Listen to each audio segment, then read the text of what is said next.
আসসালামু আলাইকুম প্রিয় শিক্ষার্থীবৃন্দ, সবাই কেমন আছো? আশা করি তোমরা সবাই খুব ভালো আছো। তোমাদের সবাইকে লার্ন উইথ রাত্রি আক্তার লোপা ইউটিউব চ্যানেলে স্বাগতম। আমি রাত্রি। আজকে তোমাদের মাঝে আমি তৃতীয় শ্রেণীর প্রাথমিক গণিত বইয়ে অধ্যায় 10 যে বাংলাদেশি মুদ্রা, সেই অধ্যায়ের 112 পৃষ্ঠা নিয়ে আলোচনা করব। আমাদের 112 পেজে দেখো প্রথমে কি আছে হচ্ছে বক্সের টাকার পরিমাণ নোট ও মুদ্রায় গোল দাগ দিয়ে হিসাব করি। একটি করে দেখানো হলো।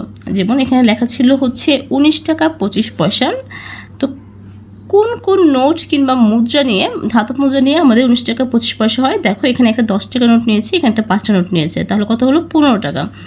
এখানে 2 টাকা মিলে 4 টাকা, তাহলে 15 4 হচ্ছে 19 টাকা। এবার আমাদের 25 পয়সা। 25 পয়সা বের করবো কীভাবে?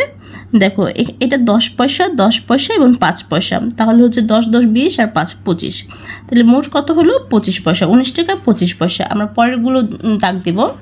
দেখো এখানে আছে 52 টাকা 75 পয়সা। তো 52 টাকা 75 পয়সা হলে আমরা, এটা হচ্ছে 20 টাকা নোট, দুটো 20 টাকা নোট মিলে কত টাকা হয়? দুটি 20 টাকার নোট মিলে হচ্ছে 40 টাকা।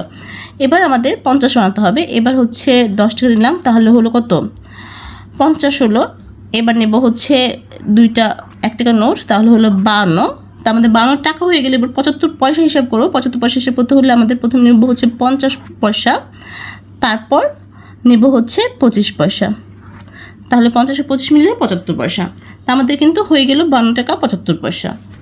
এরপরে দেখো লেখা আছে 1151 টাকা 70 পয়সা। 1151, তাহলে দুইটি 500 টাকা নোট মিলে কত টাকা হয়? দুটি 500 টাকা নোট মিলে হচ্ছে 1000 টাকা। এবার আরও 100 নিব, তাহলে কত হলো? 1100। এবার কিন্তু আমাদের 50 নিতে হবে, তাহলে 1150 হলো। বাকি রয়ে গেল হচ্ছে 1 টাকা 70 পয়সা। এবার 1 টাকা 70 পয়সা আমরা কীভাবে নিব? দুটি 50 পয়সা নিলে কত টাকা হলো? 1 টাকা হয়ে গেল, তাহলে 1 টাকা 1151 টাকার হিসাব শেষ। এবার 70 পয়সা বানাবো। 70 পয়সা বানাতে হলে আমাদের কাছে আছে হচ্ছে 25 পয়সা। 25 পয়সা কত পয়সা হলো? 50 পয়সা। এবার 10 পয়সা আর 10 পয়সা হয়ে গেল কত? 70 পয়সা। 50 60 70। তাহলে আমরা এই কয়টা নোট আর পয়সা মিলে আমরা কত টাকা পেলাম? আমরা 1151 টাকা পেলাম। 51 টাকা 75 পয়সা পেলাম। এরপর দেখো লেখা আছে হিসাব করে 5 পয়সা যোগ 5 পয়সা যোগ 10 পয়সা যোগ 25 পয়সা যোগ 3 টাকা সমান কত টাকা হবে? এখন আমার টাকা তো আছে 3 টাকা, তো আমরা এখন পয়সা হিসাব যদি করি, 25 পয়সা 10 পয়সা হচ্ছে 35 পয়সা, সাথে 5 পয়সা হচ্ছে 40 এবং 5 45 পয়সা, তাহলে 3 টাকা 45 পয়সা। এখানে কি হবে? 3 টাকা 45 পয়সা। আমরা লিখব হচ্ছে 3 টাকা 45 পয়সা।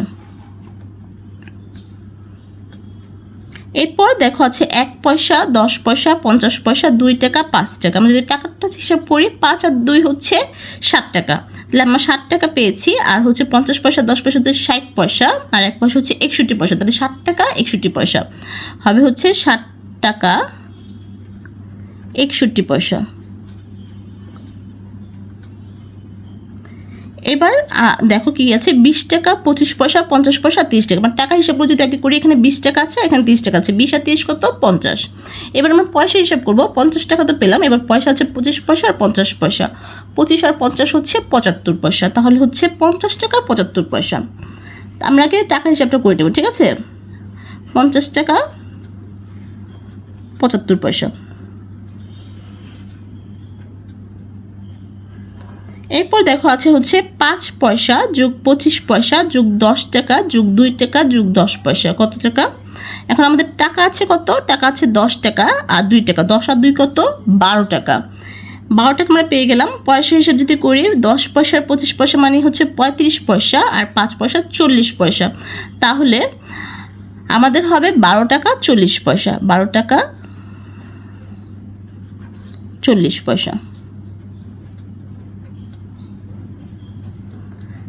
তো আমাদের 112 পৃষ্ঠে যে অঙ্কগুলো ছিল সেগুলো কিন্তু আমরা সমাধান করলাম। তোমাদের পরীক্ষাতে কিন্তু এভাবে সঠিক উত্তর হিসেবে আসতে পারে, তাই তুমি একটু ভালো মতো খেয়াল মতো দেখে নেবে এই বাংলাদেশি মুদ্রার চ্যাপ্টারটা। তো আজকে আমাদের ক্লাসটি এই পর্যন্তই। কেমন লেগেছে অবশ্যই আমাকে কমেন্টস করে জানাবে। ভালো লাগলে বন্ধুদের সাথে শেয়ার করবে, আর আমার চ্যানেল নতুন থাকলে সাবস্ক্রাইব করতে ভুলবে না। সবাই ভালো থাকো, সুস্থ থাকো, আল্লাহ হাফেজ।